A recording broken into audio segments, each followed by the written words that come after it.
বন্ধুবৰ্গসকল আজি ৰাইজৰ দল মাৰ্ঘেৰিটা সমষ্টিৰ ফালৰ পৰা আৰু মই জাতীয় যুৱ বাহিনী অসম ৰাজ্যিক ৰাইজৰ দলৰ সাধাৰণ সম্পাদক ৰাহুল চেত্ৰী আৰু আজি আমাৰ এই সংবাদ মেলা উপস্থিত আছে মাৰ্ঘেৰিটা সমষ্টিৰ সন্মানীয় সভাপতি ৰূপম ঘোষ ডাঙৰীয়া, সাধাৰণ সম্পাদক মোহন শৰ্মা ডাঙৰীয়া, জাতীয় যুৱ বাহিনীৰ আমাৰ মাৰ্ঘেৰিটা সমষ্টি কমিটিৰ সভাপতি বিবৰ ডাঙৰীয়া আৰু লগতে আমাৰ লগত উপস্থিত আছে মাৰ্ঘেৰিটা সমষ্টি কমিটিৰ নেতৃত্বসকল, জাগুন মণ্ডল কমিটিৰ সন্মানীয় সভাপতি সম্পাদক যুৱ বাহিনীৰ সতীৰ্থসকল। আৰু আজিৰ এই সংবাদ মেলাৰ মূল বিষয় হৈছে আহি থকা ইংৰাজী 24 তাৰিখৰ দিনা সন্মানীয় অসমৰ মুখ্যমন্ত্ৰী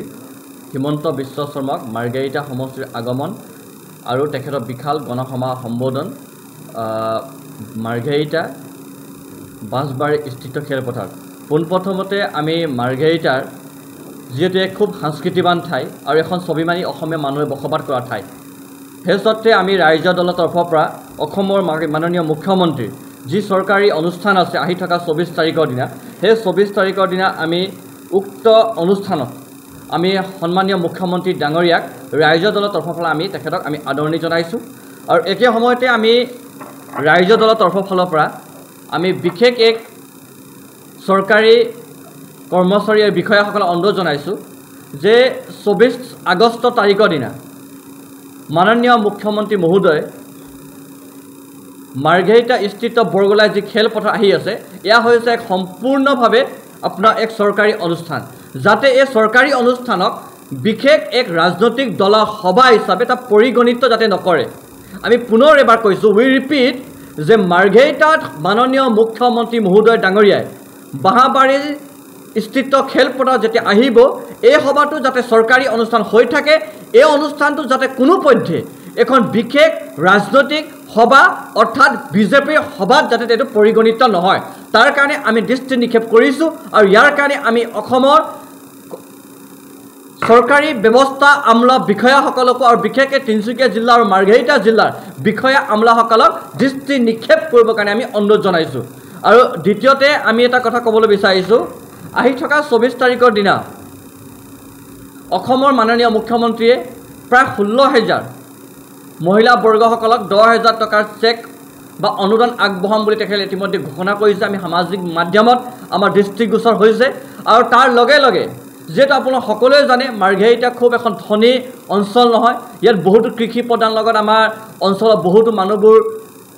নিৰ্ভৰশীল, 70%কৈ বেছি মহিলাসকলে ইয়াত ঘৰুৱা কাম কাজত ব্যস্ত। আৰু এই চেগতে আমাক বহুতো মহিলাবৰ্গসকলে যোগাযোগ কৰিছে আৰু তেখেতসকলে আমাক কথাবোৰ কৈছে যে হয়তো দেওবাৰৰ দিনা 24 আগষ্ট তাৰিখৰ দিনা বহুতো মহিলাবোৰে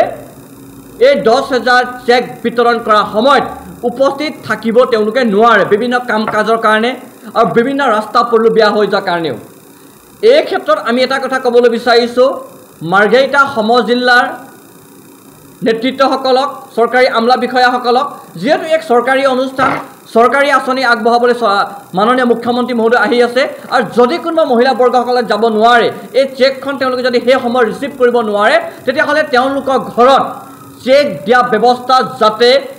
আমাৰ সমজিল্লাৰ তৰফৰ পৰা কৰাই দিয়ে। বিশেষকৈ ইয়াত ভিডিঅ'ই এই গোটেই আগভাগ ল'বৰ কাৰণে আমি ৰাইজৰ দলৰ তৰফৰ পৰা আমি এক পৰামৰ্শ আগবঢ়াইছোঁ। আৰু যি মহিলাসকলে সেই উক্ত অনুষ্ঠানৰ দিনা যদি যাব নোৱাৰে, তেখেতসকলক যাতে কোনো মানুহে, বিশেষকৈ বিজেপিৰ চমচাসকলে,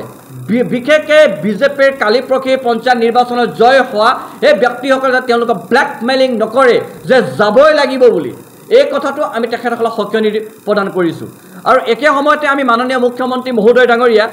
মাৰ্ঘেৰিটালৈ আহি আছে, সেই সময়তে আমি তেখেতক কিছুমান কথাবোৰ মনত পেলাই দিবলৈ বিচাৰিছোঁ।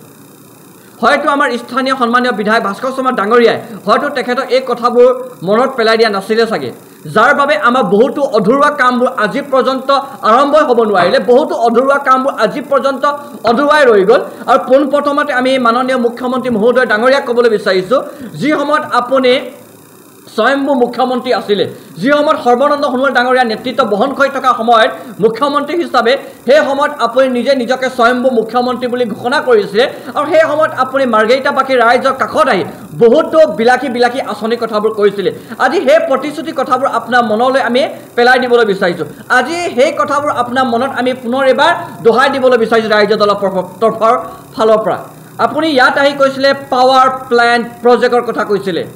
মাননীয় মুখ্যমন্ত্ৰী মহোদয় ডাঙৰীয়া আপুনি মাৰ্ঘেৰিটা যে পাৱাৰ প্লেণ্ট প্ৰজেক্টৰ কথা কৈছিলে সেই প্ৰজেক্টটো ক'ত গ'ল আজি মাৰ্ঘেৰিটা বাকী ৰাইজৰ তৰফৰ পৰা আমি ৰাইজৰ দলে আপোনাক এই প্ৰশ্ন এৰি গুচি গৈছোঁ